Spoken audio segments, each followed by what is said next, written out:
in that mirror isn't about them, it's about you.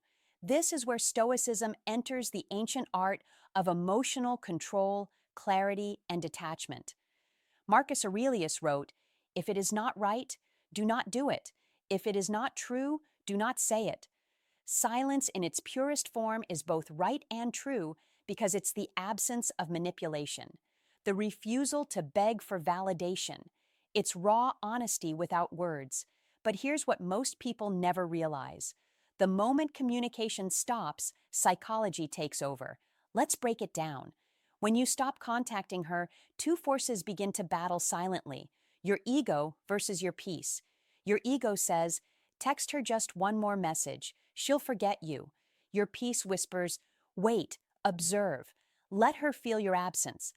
Most men lose right there, and that's psychological tug of war because silence exposes your attachment. You start overthinking. Did I do something wrong? Is she talking to someone else? Maybe she's testing me, but here's the brutal truth. She's not testing you. Life is. She's in her own silence, too.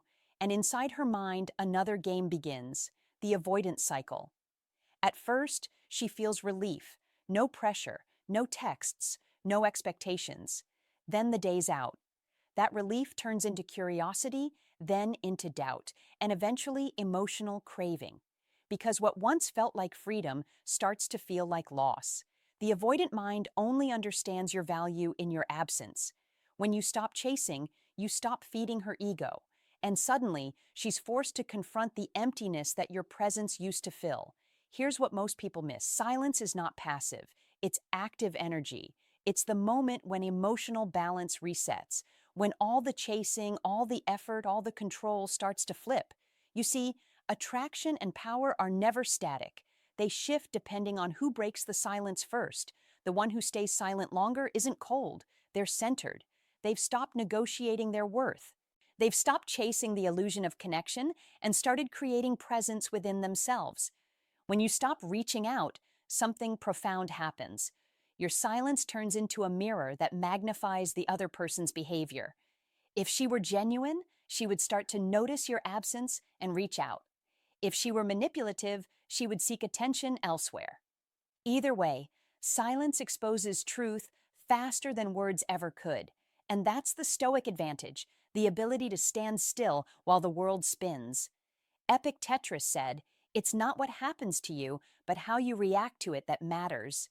Your silence is your reaction. It's not a weakness, it's emotional discipline, the highest form of strength. Let me speak directly to you right now because this is the test that defines real strength.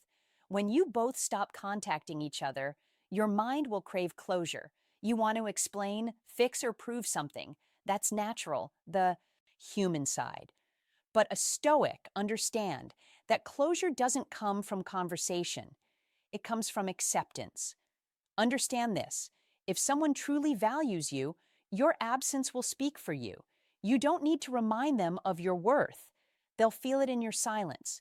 This is the beauty of emotional control. You stop trying to win people back and start winning yourself back. The lesson is simple. Silence is not punishment, it's preservation. You're not ignoring them to manipulate. You're respecting yourself enough to stop explaining your value to someone who already knows it but chooses to forget.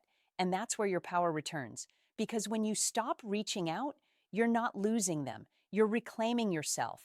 So, what does this look like in real life? Let's make this practical. When you both stop talking, don't fill that silence with anxiety. Fill it with purpose. Get busy, not as performance, but as evolution.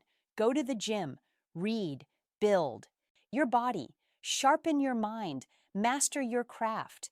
Not to get their attention, but to remind yourself of who you are without them. Every time you stop yourself from reaching out, you're rewiring your brain. You're teaching it that peace feels better than chasing.